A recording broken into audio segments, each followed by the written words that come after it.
We are made for this day. We are made for this time.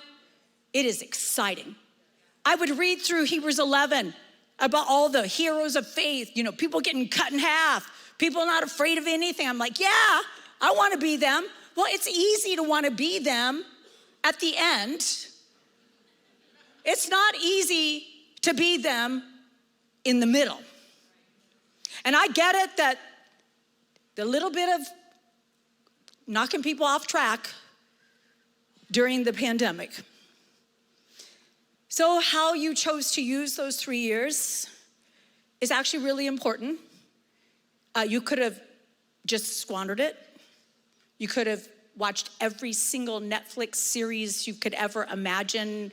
My husband and I didn't even know there were such things as series. Like, we didn't know there was like seasons and series. We were like, what? Well, my husband has a little bit of OCD, so I was like, we're watching Monk, and you're getting free. John was like, I feel like he feels. I'm like, I know, you behave like he behaves. I mean, John would be like, with our boys, did everybody wash their hands? I'm like, I would like lick my hand just to bother him. So, but then Monk is clean. Then we started watching some other things. And maybe first season, it was great. Great storylines, great character development.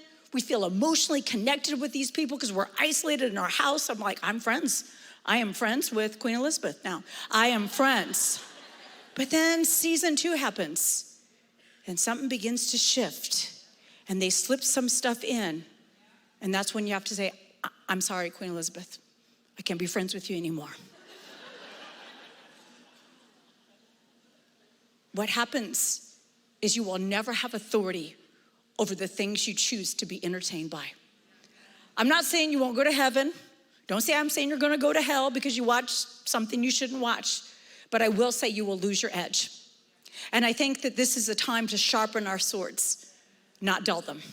This is a time for us to pray in the Spirit. This is a time for us to encourage one another.